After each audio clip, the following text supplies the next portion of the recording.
You know, it's a beautiful, beautiful day. I don't know where y'all are. It don't matter where I'm at, because wherever I go, it could be L.A., it could be OKC, it could be Minnesota, it could be Indiana. Damn it, it's about orange and blue skies, baby. That's what it's about. My man Marcus Morris is back in the house. Janae Ogumake, the wonderful, lovely, incomparable Janae Ogumake. She's in the house, too. My girl Molly's back. She's got a voice. She's feeling vibrant. She's feeling relieved and renewed and inspired, because that's what orange and blue skies can do for you, baby. That's what orange and blue skies can do for you. This is Stephen A. Smith in the house, starting off championship week. Hollywood! Woo! It's grown extremely quiet, as you would expect here at the Garden. The Knicks now go home. Stops on a dime, launches, oh yeah! Pure joy here at Madison Square Garden. For the first time in 2.5 decades, the New York Knicks are going to a conference final. We haven't been here since my dad played. He's not gonna like that. It means a lot for this organization and this city. It's unbelievable. You see that score? You see that score? This is what we've been waiting for. We're about to go to the conference finals. We're about to go to the conference finals. Hey, as Stephen A. said, your girl's back in the mix, and clearly so are the New York Knicks. Stephen A., top of the morning to you. Chanae, Marcus, what's the good word, guys? How we doing? Can't complain. I'm not going to lie. This was a great weekend to be in New York. Right? It was a great weekend. You had good weather. Well, I appreciate, you had all that energy. I appreciate you, Shanae. I appreciate you, Molly. Yo, Marcus, man, this ain't the time to be, not in that chair. You can't be sitting up there this morning, reclining back, sounding all mellow, putting on your Barry White or Teddy Pendergrass voice. Hell with that, okay? It's time to be excited, baby. You're in New York City. First time in 25 years, Marcus. First time in 25 years. We in the conference finals. I need a little more pep in your step this morning, my some brother. of us are trying to act like we've been there before. I mean, but the Knicks fire. All right, guys, let's dive in. So the Knicks came to play and then some Friday night, demolishing the Celtics in front of a live New York crowd at MSG to the tune of 119-81. The result was never really in doubt, and they celebrated outside the Garden like it was 2000. That's the last time the Knicks reached the conference finals, which Stephen A. alluded to. So, guys, let's look back in time for a minute. The top movie in America was Gladiator at that time. The top song, Maria Maria, Carlos Santana. That was a banger, I'm not gonna lie. Survivor's first season debuted and gas prices were only $1.52. What? I need to get back to that. That's right. The last time we saw the Knicks in the conference finals. Unbelievable. My goodness. Stephen A., talk to me. How unbelievable has this Knicks run been, honestly? Well, listen, it's unbelievable from the standpoint the greatness of Jalen Brunson has come shining through. And we've seen other guys for the Knicks step up, and you got to give credit where credit is due. I'm not some delusional, nauseating fan like Dallas Cowboy fans can be, where I'm completely detached from reality. You know we're gonna win the Super Bowl next year, right? No, we're gonna do it. No, this is not that kind of party. I recognize the fact that for the vast majority of this series, the Boston Celtics just missed shots. I listened to Marcus on Get Up earlier when he was talking about 63 of those 100-plus three-point shots they attempted in the series were wide open. And that's something, if you remember, Molly, I kept bringing up in the aftermath of Game 2 being down 0-2. Of the first 100 threes that they attempted, 48 of them were considered wide open. And for those out there who don't know what wide open means when it comes to NBA parlance, 6 feet or beyond. That's the kind of space a defender is giving you. You're wide open. And that's what happened to the Boston Celtics. So I'm aware of the fact that they just weren't making shots. I'm aware of the fact that they didn't step up in Game 6 after, obviously Tatum was out and out for Game 5. What they did in Game 5, they didn't do in Game 6. But in the end, a victory is a victory. And the Knicks' grit and the Knicks' guts deserves credit. Karl Anthony Towns getting on me saying, you got on me twice. And I said to him, damn it, didn't it work both times? Because it worked in Game 6. Jalen Brunson came up to me and was like this. I'm not going to even say anything to you, because he's reminded me of the fact that I didn't even think that he was worthy of being drafted in the NBA years ago. So, that's something that he always throws at me. It's all in fun. It's all love. I deserve it because, damn it, I was calling them to the carpet, partially of urgency, but partially from paranoia, because I was scared they were going to blow this. I'm happy they didn't. I love the fact that they're in the conference finals. They got a legitimate shot to get to the championship round. We know this. But in the end, I'm not going to be foolhardy and ignore the fact that the New York Knicks were benefited by the fact that the Boston Celtics didn't change their stripes. They just attempted to shoot, and they just were not making shots. Yeah. And that was a And big lost difference Tatum. in this series. Yeah. Marcus?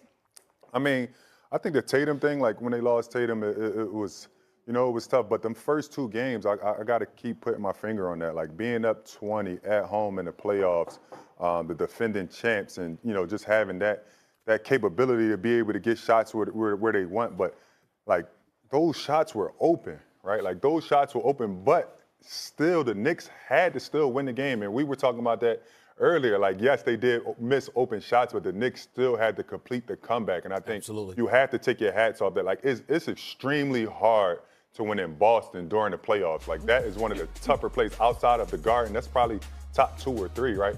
To be able to come back from down 20 is the most impressive thing I've seen in this playoffs in years. So you know what's crazy? I finally get it now, Stephen A. Marcus Molly. I understand it. You see the T-shirts, you hear the phrase, I love New York. I'm like, oh, I get it now. The energy is completely different. Give me that T-shirt at the airport.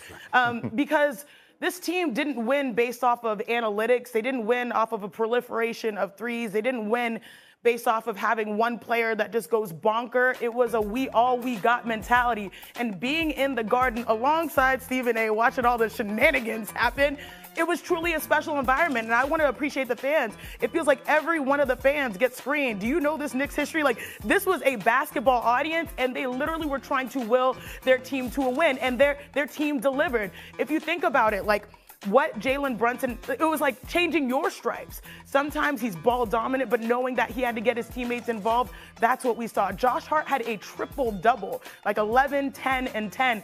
I thought that the Knicks actually won the game in the first 5 minutes when they decided to go to Karl Anthony Towns and tell him to be aggressive on both ends and also get contributions like this. I hope we have the play. Shout out to Mitchell Robinson, literally guarding every player on the Boston Celtics. Did you guys see what Perk likes to call moving your puppies? Here he goes to the wing. Then he stops to swing the ball. He's playing ball hog. He gets beat. He has that rim protection. Then he closes out to the corner.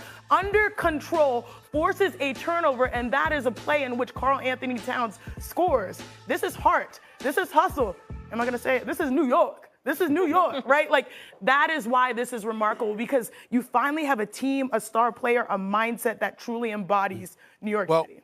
Here's the other thing, and I'm glad you brought up Karl Anthony Towns. It's very, very important to mention this. I don't like him in the post at all. I mean, even when he's dunking and he comes down, you're always worried about him getting injured because he always seems gimpy a lot of times, Marcus, when I'm watching him. When he's just setting and shooting, the brother's straight fire, no question about that. Hasn't been in this past series, and I get that.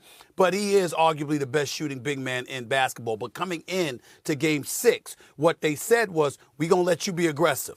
We're going to let you play bully ball, do what you got to do, just be in attack mode. And he answered the call. And I got to give him a lot of love for that. All right, Shanae's losing her mind. Yeah, right how now, are you and saying Marcus. you don't like this? They made the last 2 games, games 5 and 6, the concerted effort for him to be aggressive. And a lot of the things that the Celtics should have been doing, that was the adjustment that No, because I didn't like.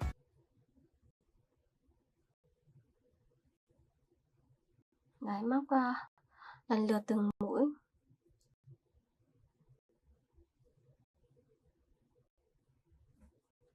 Mũi nữa này.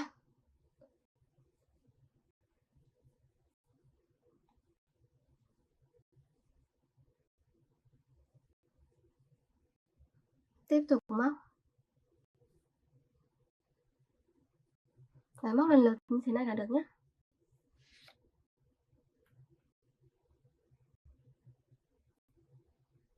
Mũi nữa này.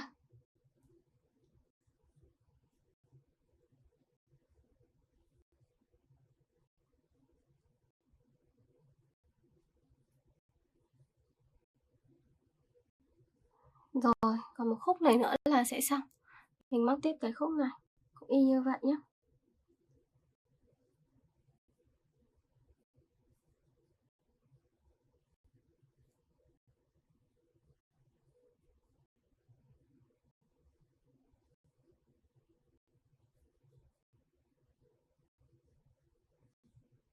Đấy, móc lần lượt vào. Cứ móc cho đến hết.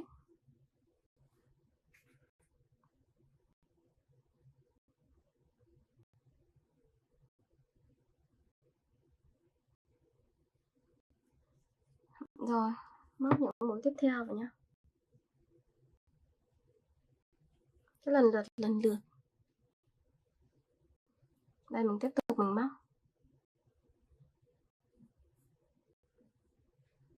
Mũi tiếp theo này.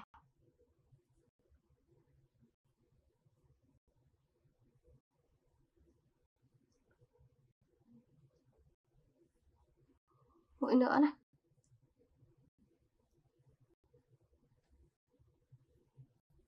Tiếp tục. Đấy, cứ làm luân phiên như thế này.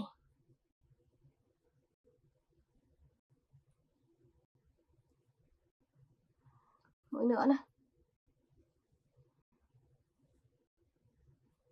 Mọi người cứ làm lần lượt cho mình.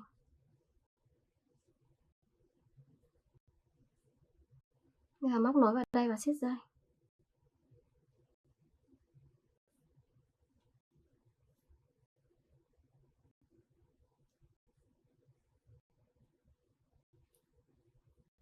Giờ sẽ gỡ thêm len để dùng.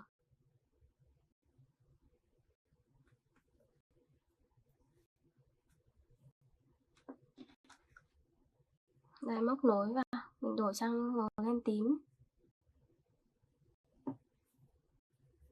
Mình sẽ làm cái phần trang trí bằng cái màu len tím này.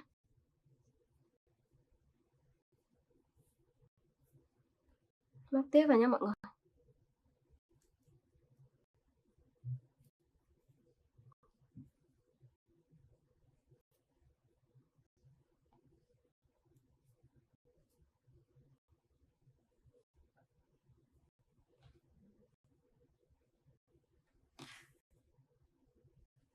Đây, bây giờ sẽ móc vào.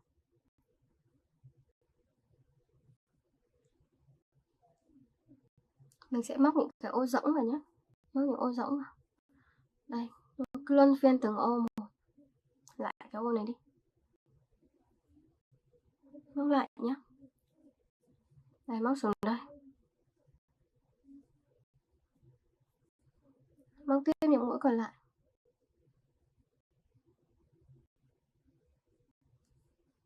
Tiếp tục móc xuống này.